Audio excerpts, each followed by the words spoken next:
আসসালামু আলাইকুম প্রিয় শিক্ষার্থীরা, কেমন আছো সবাই? আশা করি সবাই অনেক বেশি ভালো আছো। তো আজকের ভিডিওটা কিন্তু ইংলিশের লাস্ট ভিডিও। ইংলিশ গুরুত্বপূর্ণ 20টি এমসিকিউ যেগুলো ভর্তি পরীক্ষাতে আসতে পারে, এবং এইটাই আসলে একেবারে বেছে বেছে লাস্ট 20টা এমসিকিউ আমরা দিয়েছি, এবং এই 20টা এমসিকিউ আশা করি তোমাদের আগামী দিনে আসতে পারে। তো সেভাবেই প্র্যাকটিস করবা। এবং আমি এই ভিডিওতেই বলি যে আমাদের যে পিন কমেন্ট আছে এবং অথবা আমাদের যে ডিসক্রিপশন বক্স আছে, এখানে কিন্তু আপনারা সাবজেক্ট ফাইনাল যে পরীক্ষাটা সেটা কিন্তু দিয়ে দিতে পারেন আগের দিনের মতো। এখানে কিন্তু ইংলিশ সাবজেক্ট ফাইনাল, এটাই 50টা এমসিকিউ থাকবে।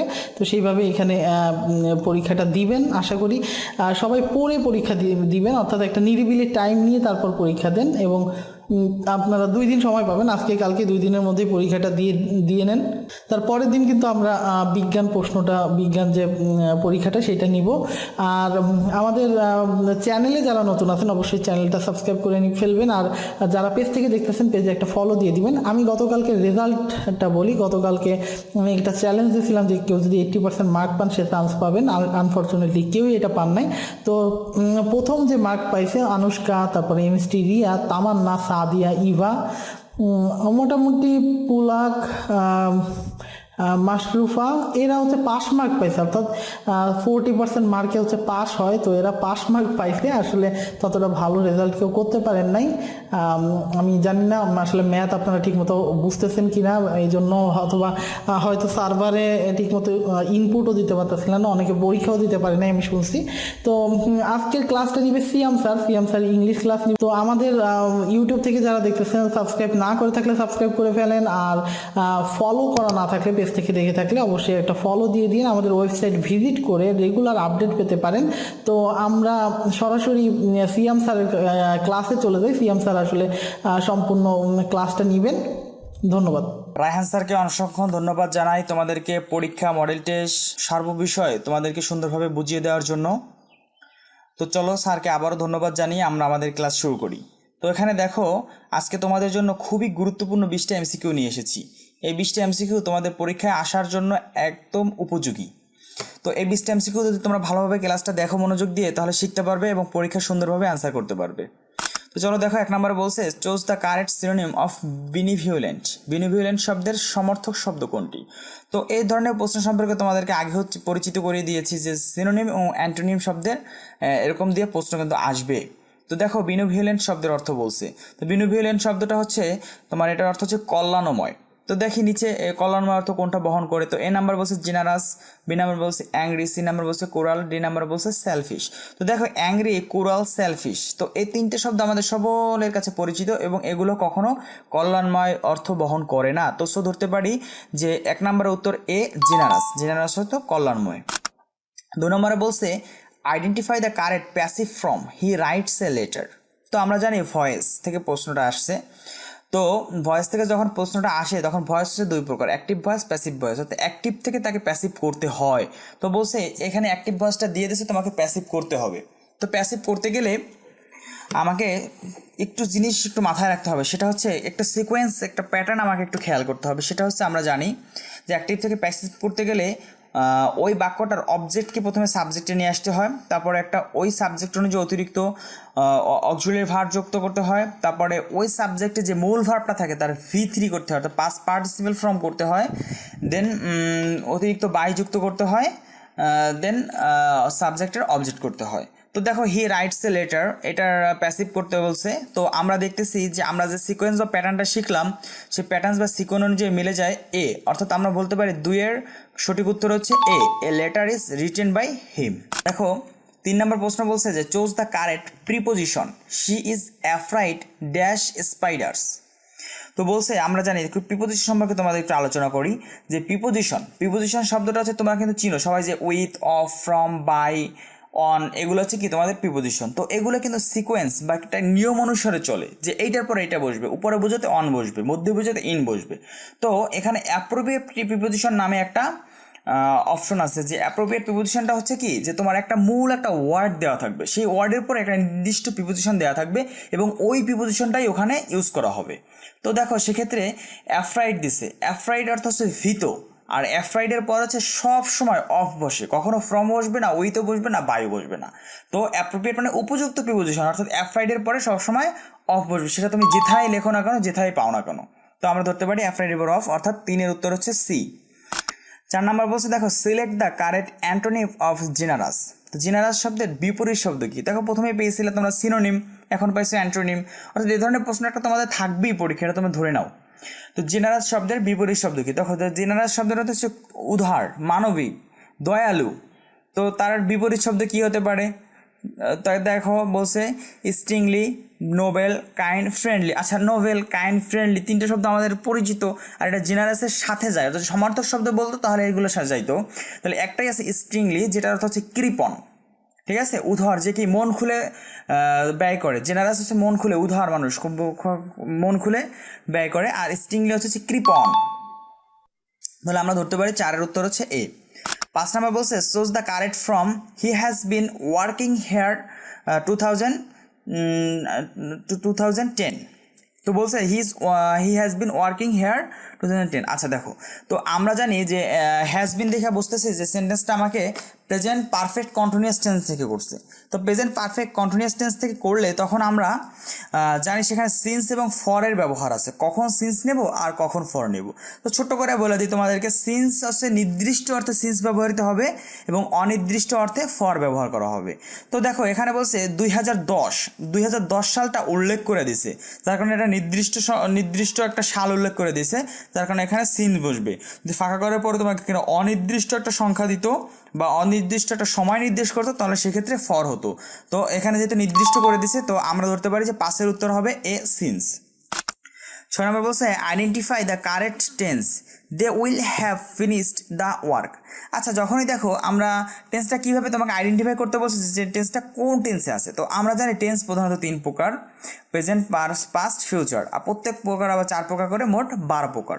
তো 12 প্রকারে কোন প্রকারের ভিতর আছে সেটা তোমাকে বলতে বলছে, আইডেন্টিফাই করতে বলছে বা শনাক্ত করতে বলছে। তো দেখো আমরা উইল দেখেই বুঝতেছি যে আমার এই টেন্সটা ফিউচারে আছে। তো দেখো ফিউচার দিয়ে 2টা অপশন দেওয়া আছে, ফিউচার পারফেক্ট আছে, ফিউচার কন্টিনিউয়াস আছে। তো দেখো ফিউচার পারফেক্ট আছে, উইলের পর তোমার দেখো আবার হ্যাভ দেওয়া আছে, তারপর ফিনিশড ইডি যুক্ত করা আছে, অর্থাৎ আমরা ধরতে পারতেছি টেন্সটা ফিউচার পারফেক্ট টেন্সে আছে, কারণ হ্যাভ, হ্যাজ, হ্যাড এগুলো পারফেক্টের সাথে রিলেটেড। আর যেহেতু উইলের পর হ্যাভ আছে, তো আমরা ধরতে পারি ফিউচার পারফেক্ট টেন্স। কন্টিনিউয়াস হতে গেলে আইএনজি দরকার হবে। 7 নম্বরটা বলছে যে choose the correct article, he is dash honest man. তো তোমাদেরকে এই প্রশ্নটা সম্পর্কে আগেও অবগত করছিলাম যে আমরা জানি অ্যাজ ইউজুয়ালভাবে ভাওয়েলের পূর্বে অ্যান বসে। তো সো কোনো কনসোনান্টের উচ্চারণ যদি ভাওয়েলের মতো হয় তাহলে তার পূর্বেও অ্যান বসে। তো অনেস্ট কিছুটা ওর মতো উচ্চারণ হইতেছে, তো 7-এর উত্তর হবে হচ্ছে C, an. Select the correct comparative form, this book is dash than that one. আচ্ছা, তো দেখো তোমাদের এখানে বলতেছে যে কম্পারেটিভ ফ্রম, তো আমরা ডিগ্রি পড়ছি কিনা, ডিগ্রি ওখানে 3 প্রকার, পজিটিভ, কম্পারেটিভ, সুপারলেটিভ। তো সেই কম্পারেটিভ ডিগ্রি বলছে, দেখো ওখানে কম্পারেটিভ ডিগ্রিটা হচ্ছে যে তোমার পজিটিভের পরে যেটি ইউজ করা হয় সেটি কম্পারেটিভ। তো দেন আছে, তো দেন দেখে বুঝতেছি যে এটা কম্পারেটিভ ডিগ্রি কি হবে, বেটার হবে। Choose the correct spelling. তো দেখো কারেক্ট স্পেলিংগুলো তোমরা যখন পরীক্ষা অ্যান্সার করবে খুব মনোযোগ সহকারে অ্যান্সার করবে। আর একটু জিনিস এখানে বলে রাখি যে স্পেলিংটা যখন তুমি অ্যান্সার করবে তখন প্রত্যেকটা সেন্টেন্স মিলাবে যে কোন কোন জিনিসগুলো এক আছে। দেখো প্রথমেই এ নাম্বার আছে a double C, B number আছে এ সি, সি নাম্বার আছে এ ডবল সি, আবার ডি নাম্বার আছে এ ডবল সি। তাহলে ডবল সি 3টে অপশন আছে, তাহলে বি নাম্বার বাদ দিয়ে দাও। এখন এই 3টের ভিতর মিলাইতে দেখবা তুমি একসময় তোমার কাছে বাক্যটা পরিচিত হলে তুমি তখন তার উত্তরটা করতে পারবা, ঠিক আছে। তো এখান থেকে তোমার উত্তরটা হবে হচ্ছে সি নাম্বার উত্তরটা হবে। চুজ দ্য কারেক্ট স্পেলিং, অর্থাৎ 9-এর সঠিক উত্তর হচ্ছে সি। 10 নম্বর বলছে identify the correct plural forms. আচ্ছা, প্লুরাল ফর্মস।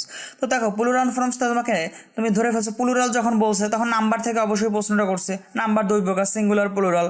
তো সেখান থেকে তোমাকে প্রশ্নটা করছে, তো প্রশ্নটা করলে তো তোমার জন্য আরও সহজ হয়ে গেল। কারণ কি তুমি তো জানো সিঙ্গুলার হচ্ছে একক জিনিস, প্লুরাল হচ্ছে বহু জিনিস। তো যে বাক্য শেষে এস আছে, দেখো মূলত চিলড্রেন বানানটা কি, CHILDREN। এই চিলড্রেন বানানের পরে দেখো একটা যেটা অতিরিক্ত এস যুক্ত করা আছে, সেটি তোমার জন্য সঠিক উত্তর। তো এখানে 10-এর উত্তর হবে হচ্ছে ডি, যে চিলড্রেন, CHILDRENS। দেখো চিলড্রেন্স আছে। তো 11 নম্বর বলছে দেখো choose the correct synonym of rapid. Rapid শব্দের সমর্থক শব্দ কোনটি? তাহলে আমরা এটা সম্পর্কে আগে আলোচনা করছি। র্যাপিড অর্থ দ্রুত, তো এখানে ফাস্ট, সি নাম্বার ফাস্ট এর সমর্থক শব্দ fast. Select the correct preposition, he is good mathematics. তো দেখো বলছে গুড, তো তোমাদেরকে আগে বলছিলাম অ্যাপ্রোপ্রিয়েট প্রিপোজিশন, তো গুডটাও একটা অ্যাপ্রোপ্রিয়েট প্রিপোজিশন, গুডের পরে সব সময় অ্যাড বসে, তো 12 উত্তর হবে এ। 13 নম্বর আছে identify the correct passive from they are watching a movie. তো দেখো তোমাদেরকে বলছিলাম ভয়েসের ছোট্ট একটা সিকোয়েন্স দিয়েছিলাম, তো টেন্সের ক্ষেত্রেও কিন্তু ভয়েসের একটা ব্যবহার আছে, তো সেক্ষেত্রে টেন্সের একটা প্রভাব এখানে কিন্তু পড়বে। তো দেখো বলছে দে আর ওয়াচিং এ মুভি, তো দেখো ওয়াচিং এ মুভি, তো দেখো এ মুভি আগে আসবে, তারপরে আসবে হচ্ছে ইজ, তারপরে আসবে বিং, তারপরে আসবে ওয়াচেট, তারপরে আসবে বাই, তারপরে হচ্ছে যে তোমার দেম। তো দেখো বলতেছে যে এই ওয়াচিং, এখন তোমরা বলতে পারো যে ভাইয়া তাহলে ওয়াচেট হবে কেন? তাহলে দেখো ইজের পরে একটা বিং এর উপর পড়ে গেছে, ঠিক আছে? ইজ হলে যে কন্টিনিউয়াস, ইজের পরে ভার্বের সাথে আইএনজি হবে, সেটা কিন্তু তোমার হয়ে গেছে। তো সো তারপর আছে মূল ভার্বে যে V3 নিতে হবে তোমাকে। এখানে মূলত স্পেশালি যেটা বুঝাবে যে ইজটা আসার কারণে তোমার এ মুভি তো তোমার সিঙ্গুলার, যে কারণে হচ্ছে আর ছিল, আর এর পরিবর্তে এস আসছে। আচ্ছা ইজ আসার পরে আমরা জানি কন্টিনিউয়াসলি অ্যামিজার এরপরে কি বসে, ভার্বের সাথে আইএনজি বসে, তো ওই ইজের কাজটা বিং সম্পূর্ণ করে ফেলছে, যার কারণে মূল ভার্ব যে V3 হয়েছে, তারপর হচ্ছে বাই দেম, অর্থাৎ 13 উত্তর হচ্ছে সি। 14 নম্বর বলছে choose the correct antonym of ancient. আচ্ছা দেখো এই ধরনের প্রশ্ন বলছি না তোমাদেরকে আসবে, দেখো বারবার আসতেছে প্রশ্নগুলা, যে choose the correct antonym of ancient শব্দের অর্থ কি আমরা জানি? পুরনো, ঐতিহ্য। তা বলতেছে পুরনো, এখানে পুরনো বা প্রাচীন, তা এই পুরনো বা প্রাচীনের বিপরীত শব্দ কি? অবশ্যই মডার্ন, আধুনিক। 9 নম্বর বলছে select the correct conjunction, he is poor dash honest. তো দেখো আমরা জানি কনজাংশনমূলক ওয়ার্ড অর্থাৎ সংযোগ স্থাপনকারী ওয়ার্ড হচ্ছে তোমার 4টা, অ্যান্ড, অর, বাট, ইট। তো দেখো সেখান থেকে তোমাকে এখানে হবে হচ্ছে যে he is poor but honest. কারণ বাট কেন? আমরা জানি যে এই কনজাংশনমূলক শব্দগুলোর তোমার অর্থটা কিছুটা বিপরীত হয়, অর্থটা বিপরীত যে অর্থটা বহন করে সেটা হচ্ছে তোমার যে বোঝানো হয় কনজাংশন। দেখো এখানে হবে হচ্ছে বাট, কারণ কি যে আমরা জানি অনেস্ট মানুষ মানে দরিদ্র মানুষ কখনো হনেস্ট হয় না, কিন্তু সে হনেস্ট, তো এটা কি তার একটা গুণ, তো সেক্ষেত্রে বাট হবে। যদি এখানে দরিদ্র মানুষ ডিসঅনেস্ট হইতো তখন কিন্তু বাট হতো না, তখন হতো অ্যান্ড, ঠিক আছে? তো দেখবো অর্থটা কিছুটা বিপরীত হলে সেখানে বাট ইউজ করবা। Choose the correct from if I were you I dash do it. তো দেখো আমরা জানি ইফ কন্ডিশন হচ্ছে 3 প্রকার, first condition, second condition, third condition. তো সেখান থেকে তোমার এখানে সেকেন্ড কন্ডিশন দিছে, যে আমরা জানি প্রথমে কন্ডিশনমূলক ওয়ার্ড থাকবে, তারপর সাবজেক্টের পর যদি ভি অন থাকে তাহলে ওপাশে পরের বাক্যটা হবে ক্যান বা উইল বা শ্যাল বা মে। আর যদি প্রথমে তোমার ইফ থাকে, তারপর সাবজেক্ট থাকে, তারপরে V2 থাকে, তাহলে পরের বাক্যটায় তোমার হবে হচ্ছে অর্থাৎ প্রিন্সিপাল ক্লাসটায় হবে হচ্ছে উড, কুড, শুড, মাইট। তো তোমার দেখো এখানে ইফ, তারপর আই, তারপর ওয়ার অর্থ V2 করছে। তো তোমার এখানে দেখো উড, কুড, শুড, মাইটের থেকে একটাই অপশন আছে সি নাম্বারে, উড আছে, তাহলে হবে কি if I were you I would do it. তো 16 উত্তর হচ্ছে সি। 17 নম্বর বলছে দেখো আইডেন্টিফাই দ্য কারেক্ট সেন্টেন্স। দেখো কারেক্ট সেন্টেন্স কোনটা? তো আমরা দেখো এই বাক্যে সকল সাবজেক্টের দিকে আগে তাকাবো। দেখো সকল সাবজেক্ট এক আছে, তো সকল সাবজেক্ট যদি এক থাকে তাহলে আমরা ধরতে পারতেছি যে সি নাম্বারটা হচ্ছে থার্ড পারসন সিঙ্গুলার নাম্বার। তো থার্ড পারসন সিঙ্গুলার নাম্বার যখন বাক্যের শুরুতে আসে তখন মূল ভার্বের সাথে এস বা ইএস যুক্ত হয়। তো দেখো এ নাম্বারে গোর সাথে ইএস যুক্ত হয় না, তার মানে বাদ। বি নাম্বারে যুক্ত হচ্ছে, তাহলে বি সঠিক, ঠিক আছে? তাহলে বি সঠিক। তো 17 উত্তর হচ্ছে B, he goes to school. 18 number বলছে choose the correct preposition, he is interested dash music. এটাও তোমার অ্যাপ্রোপ্রিয়েট প্রিপোজিশন থেকে এসেছে, ইন্টারেস্টেড পরে সব সময় ইন ব্যবহৃত হয়, ঠিক আছে? তো ইন্টারেস্টেড ইন মিউজিক। 19 নম্বর প্রশ্ন বলছে select the correct synonym of begin. তো বলছি দেখো বলছি তোমাদেরকে যে সিনোনিম অ্যান্টোনিম থেকে তোমাদের একটা প্রশ্ন থাকবেই। তো বিগেইন বলছে না, তো বিগেইন অর্থ হচ্ছে শুরু করা। তো বিগেইন অর্থ যদি শুরু করা হয় তাহলে স্টার্ট অর্থ শুরু করা, তাহলে আমাদের সিনোনিম আছে বিগেইনের সিনোনিম আছে স্টার্ট, অর্থাৎ 19 উত্তর হচ্ছে এ। বি নাম্বার বলছে আইডেন্টিফাই দ্য কারেক্ট সেন্টেন্স, নিচের কোন সেন্টেন্সটা সঠিক। আচ্ছা আসো আমরা আবার একটু খেয়াল করি, দেখো প্রত্যেকটা সেন্টেন্সের সাবজেক্ট একই আছে। আচ্ছা ভালো কথা। সাবজেক্টের পরে দেখো সকল ভার্ব এক আছে, তো ভার্বটা আছে কি ক্যান। তো আমরা জানি ক্যানটা হচ্ছে তোমার অক্সিলারি ভার্বের একটা প্রকার আছে মডাল অক্সিলারি। তো মডাল অক্সিলারি সেখান থেকে আসছে, ক্যান, উইল, মে এগুলো হচ্ছে মডেল অক্সিলারি। তো এগুলোর পরে মডেল বা সেমি মডেল অক্সিলারি পরে মূল ভার্ব যেটাই আসুক না কেন তার বেস ফর্ম বসবে। তো দেখো এখানে ক্যান আছে, ক্যানের পর বেস ফর্ম বসবে। তো সিংস আছে, এস যুক্ত আছে, তার মানে এ নাম্বার বাদ। বি নাম্বার আছে সিঙ্গিং, আইএনজি আছে, তাহলে বি অপশন বাদ। সি নাম্বার আছে শি ক্যান সিং ওয়েল। তো আমরা ধরতে পারতেছি যে সি নাম্বারটাই সঠিক, কারণ সি আছে ক্যানের পরে সিং অর্থাৎ মূল ভার্বের বেস ফর্ম আছে, তো এইটাই সঠিক হবে। দেখো ডি নাম্বার বলছে শি ক্যান স্যাং অর্থাৎ ভি2 করছে, তার মানে ডিও বাদ, এ বি ডি বাদ, তাহলে আছে কি সি নাম্বার উত্তর। তাহলে 20-এর উত্তর হবে C, she can sing well. তো সকলে ভালো থাকবে। ভিডিওটি যদি তোমাদেরকে ভালো লেগে থাকে তোমরা অবশ্যই একটা লাইক করে দিবে, আর যারা ইউটিউব থেকে দেখছো তারা আমাদের চ্যানেলটা সাবস্ক্রাইব করে দিবে, আর যারা ফেসবুক থেকে দেখবে তারা অবশ্যই ফলো করে দিবে। তো ভালো থাকো, আসসালামু আলাইকুম।